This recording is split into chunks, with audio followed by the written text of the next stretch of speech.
Hey everyone, welcome back. Today we are going to Himachal Pradesh. यात्री कृपया ध्यान दें, गाड़ी क्रमांक 128004 सुपरफास्ट स्वर्ग जयंती एक्सप्रेस थोड़ी ही देर में प्लेटफॉर्म क्रमांक 3 पर आ रही है। Your attention please. Train number 1280.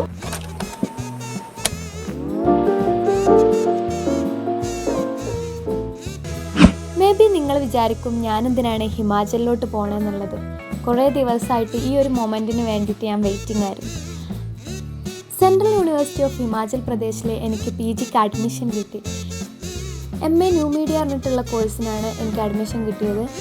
ഇതിന് വേണ്ടിയിട്ട് കുറേ ആയിട്ട് ഞാൻ വെയിറ്റിംഗ് ആയിരുന്നു. അപ്പോൾ നിങ്ങൾ വിചാരിക്കും may be central university of Himachal Pradesh അത്രയും ബെറ്റർ ആണെന്നുള്ളത്. പക്ഷേ എനിക്ക് അതിലേറെ ഇൻട്രസ്റ്റ് അവിടെ ഹിമാചലിൽ പോവാന്നുള്ളതും അവിടുത്തെ കൾച്ചർ, അവിടുത്തെ കാര്യങ്ങൾ അത്രയും ഹിമാചൽ എന്ന് പറഞ്ഞാൽ അറിയാമല്ലോ, അത്രയും അടിപൊളിയായിട്ടുള്ളൊരു സ്റ്റേറ്റാണ്. സോ അത് കാണുക എന്നുള്ളതാണ് എൻ്റെ മെയിൻ ഉദ്ദേശം.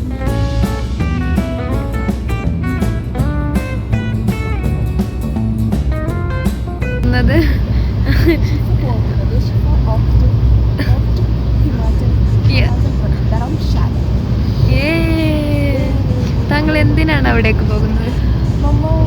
മാസ്റ്റേഴ്സ് ഇൻ ബിസിനസ് അഡ്മിനിസ്ട്രേഷൻ ചെയ്യാൻ വേണ്ടി പോവുകയാണ്.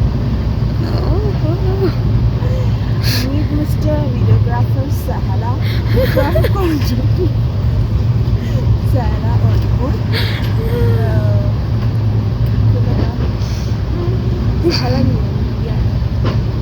എന്നെ കുറിച്ച് അധികം പറയണ്ട, എന്റെ തള്ള ഒറ്റക്ക് തന്നെ. ഫേമസ് ആണെന്നാണ്. നമുക്ക് ബാക്കി വിശേഷങ്ങൾ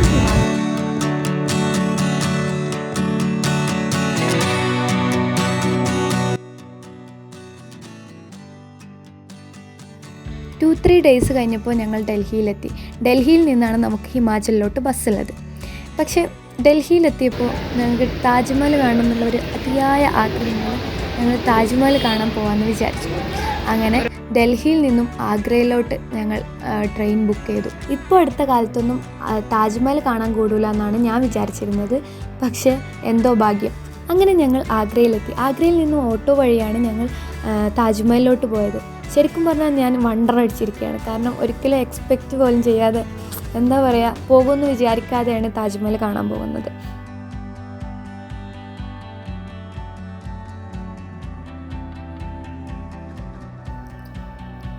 ടിക്കറ്റ് കൗണ്ടറിൽ നിന്നും താജ്മഹൽ കറങ്ങാനുള്ള ഒരു ടിക്കറ്റ് എടുത്തു. ശരിക്കും പറഞ്ഞാൽ ഭയങ്കര ടയേർഡായിരുന്നു. 2 ദിവസത്തെ യാത്രയും പിന്നെ അവിടുത്തെ ചൂടും, ഒടുക്കത്തെ ചൂടായിരുന്നു. അവിടെ നാട്ടിൽ ഫുൾ മഴയായ സമയത്ത് അവിടെ ഒരു ഒടുക്കത്തെ ചൂടായിരുന്നു. ശരിക്കും ക്ഷീണിച്ച് ഇതായതുകൊണ്ട് തന്നെ ഉള്ളിലോട്ട് കയറാനുള്ള, താജ്മഹലിൻ്റെ ഉള്ളിലോട്ട് കയറാനുള്ള ടിക്കറ്റൊന്നും ഞങ്ങൾ എടുത്തില്ല. പുറത്തുനിന്ന് കാണാനുള്ള ടിക്കറ്റ് എടുത്തിട്ട് ഞങ്ങൾ താജ്മഹൽ കാണാൻ കയറി.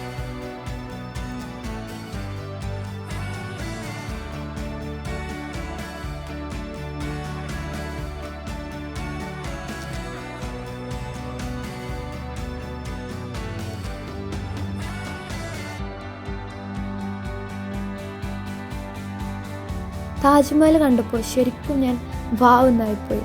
എന്താ പറയുക, ലോകാത്ഭുതങ്ങളിൽ ഒന്നാണ് താജ്മഹൽ എന്ന് പറയുന്നു. ശരിക്കും അത്ഭുതം തന്നെയാണ് താജ്മഹൽ. ഞാൻ കുറേ നേരം ഇങ്ങനെ നോക്കി പോയി.